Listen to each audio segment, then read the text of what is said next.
बाबा साहेब की स्त्री सशक्तिकरण की परिकल्पना और समाज को योगदान। बाबा साहेब आधुनिक भारत की अंतरात्मा के रक्षक थे।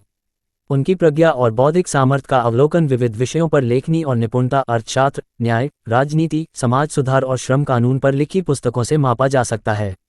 डॉक्टर भीमराव रामजी अंबेडकर बाबा साहेब के नाम से लोकप्रिय थे। बाबा साहेब की दृष्टि, कार्य और प्रवचन एक ऐसे समाज में आवश्यक परिवर्तनों के अनुरूप थे जो सामाजिक और राजनीतिक स्वतंत्रता से वंचित था। ब्रिटिश औपनिवेशिक शासन से संघर्ष कर रहा था। बाबा साहेब अपने समय के लिए ही बने व्यक्ति थे। डॉक्टर अंबेडकर सार्वजनिक जीवन के सभी क्षेत्रों में महिलाओं की भागीदारी में दृढ़ विश्वास रखते थे। 1942 में नागपुर में अखिल भारतीय वंचित वर्ग महिला सम्मेलन में अपने संबोधन के दौरान उन्होंने कहा कि किसी भी समुदाय की प्रगति को उस समाज की महिलाओं की प्रगति से मापा जा सकता है। बाबा साहेब की लोकप्रियता इतनी थी कि उस सम्मेलन में उन्हें सुनने के लिए इतनी भीड़ उमड़ पड़ी कि उन्हें स्त्री पुरुष को अलग अलग संबोधित करना पड़ा। 75,000 से अधिक दर्शकों में 25% महिलाएं थीं। बाबा साहेब का वैचारिक संसार और जीवन। बाबा साहेब आधुनिक भारत की अंतरात्मा के रक्षक थे। उनकी प्रज्ञा और बौद्धिक सामर्थ्य का अवलोकन विविध विषयों पर लेखनी और निपुणता, अर्थशास्त्र, न्याय, राजनीति, समाज सुधार और श्रम कानून पर लिखी पुस्तकों से मापा जा सकता है। हालांकि उन्हें आमतौर पर समाज के हाशिए पर खड़े दलित समुदाय के नेता के रूप में माना जाता है और इसमें कोई दो राय नहीं है कि समाज की बुराइयों से लड़ने में उनका योगदान किसी से कम नहीं है, पर महिला केंद्रित विषय और लैंगिक विमर्श को प्रभावी रूप से खड़ा करने में उनके अपार योगदान को पहचान दी जानी चाहिए। 1931 में लंदन में आयोजित गोलमेज सम्मेलन के दूसरे सत्र में भाग लेने के लिए जाने से पहले बाबा साहेब ने दर्शकों का हिस्सा रही महिलाओं को समाज में सभी परीक्षणों और विवादों को दूर करने और मनोरंजन के उद्देश्य से महिलाओं को भोग की वास्तु मानने के खिलाफ लड़ने के लिए प्रोत्साहित करते हुए एक उत्साही भाषण दिया।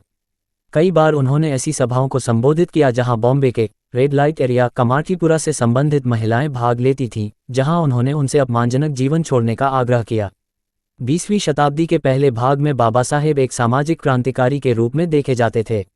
उनका प्रभाव इस हद तक था कि जब 1945 में बॉम्बे मुंबई में अखिल भारतीय अनुसूचित जाति महासंघ की बैठक आयोजित की गई थी, तो 50,000 से अधिक लोग, जिनमें 5,000 महिलाएं भी शामिल थीं, और उन्हें सुनने के लिए प्रति व्यक्ति ₹1 का भुगतान करके आए।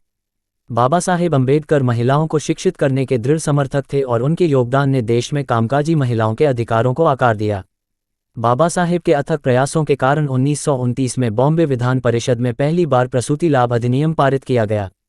उन्होंने कहा, मेरा मानना है कि राष्ट्र के हित में मां को प्रसव के पूर्व अवधि के दौरान और बाद में भी आराम मिलना चाहिए। फलस्वरूप मद्रास प्रांत और अन्य प्रांतों ने भी प्रसूति लाभ अधिनियम पारित किया।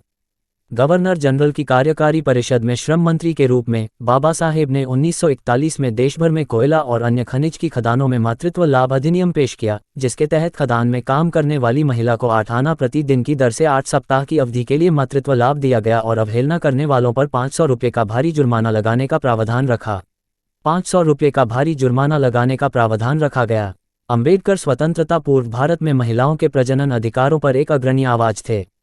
वह परिवार नियोजन, महिलाओं के स्वास्थ्य के प्रति मुखर थे और बाल विवाह, विवाह की आयु और महिलाओं की आर्थिक स्वतंत्रता और जनसंख्या नियंत्रण का मुखर समर्थन करते थे।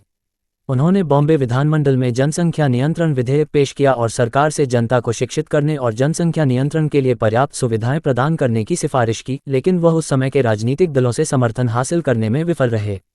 बाबा साहेब का राष्ट्र को योगदान। भारतीय समाज के लिए बाबा साहेब के सबसे महत्वपूर्ण योगदानों में से एक हिंदू कोड बिल के माध्यम से महिलाओं के कानूनी अधिकारों की पहल थी। बाबा साहब सिर्फ वर्ग विशेष के नेता न होकर पूरे हिंदू समाज के प्रति हितकारी कदम उठाने की वकालत करते हैं। आज के कुछ नवबौद्धवादी उनकी हिंदू हितैषी सोच को दरकिनार करते हैं, जबकि उन्होंने पूरे जीवन काल में न सिर्फ वंचितों बल्कि समाज के हर तबके विशेषकर महिलाओं के कल्याण की बात कही। संविधान सभा में प्रारूप समिति के अध्यक्ष के रूप में बाबा साहेब ने संविधान सभा में समान नागरिक संहिता के माध्यम से न केवल हिंदू महिलाओं बल्कि सभी वर्ग, पंथ और धर्म की महिलाओं के लिए समान अधिकार प्रदान करने की कल्पना की थी। उन्होंने अपनी पुस्तक पाकिस्तान और द पार्टीशन ऑफ इंडिया में लिखा है कि मुसलमानों में हिंदुओं की सामाजिक बुराइयों के साथ और कुछ भी हैं। वह कुछ और मुस्लिम महिलाओं के लिए पर्दा की अनिवार्य प्रणाली है। उन्होंने लिखा कि मुस्लिम महिलाएं दुनिया की सबसे असहाय इंसान होती हैं। संविधान सभा में समान नागरिक संहिता के समर्थन के लिए उनकी अपील के प्रति संविधान सभा के अधिकतर सदस्यों की तटस्थता रही। प्रगतिशील समाज वो है जो सामाजिक और लैंगिक समानता सुनिश्चित करने के लिए अपने सामाजिक मानदंडों, प्रथाओं और रीति रिवाजों का अंतरावलोकन और आत्मनिरीक्षण कर सकते हैं, उनमें बदलाव की पहल कर सकते हैं। बाबा साहेब ने इसी की गुहार लगाई थी। भारत की न्यायपालिका ने कई बार सभी महिलाओं के लिए समान अधिकारों पर बाबा साहेब के विचारों को दोहराया है। ऐसा ही एक उदाहरण 1952 में बॉम्बे हाईकोर्ट का है, बॉम्बे राज्य बनाम नरसू अप्पा माली, जिस निर्णय में न्यायालय ने कहा कि जहां ये कहा गया कि राज्य धार्मिक विश्वास और आस्था की रक्षा करता है, वहीं अगर धार्मिक प्रथाएं सार्वजनिक व्यवस्था, नैतिकता, स्वास्थ्य या राज्य कल्याण नीति के विपरीत हैं, तो ऐसी धार्मिक प्रथाओं को लोगों की भलाई के लिए छोड़ दिया जाना चाहिए। डॉक्टर अंबेडकर अपने शब्दों और कार्यों में उन सभी के लिए प्रकाश स्तंभ रहे हैं जो लैंगिक दृष्टिकोण से समावेशी समाज के लिए प्रयासरत हैं। उन्होंने एक न्यायपूर्ण प्रणाली की वकालत की जहां महिलाओं को समान अधिकार और सम्मान मिले। सूचना सिर्फ मान्यताओं और जानकारियों पर आधारित है। यहाँ ये बताना जरूरी है कि यह मेरा वीडियो किसी भी तरह की मान्यता, जानकारी की पुष्टि नहीं करता है। किसी भी जानकारी या मान्यता को अमल में लाने से पहले संबंधित विशेषज्ञ से सलाह लें। धन्यवाद।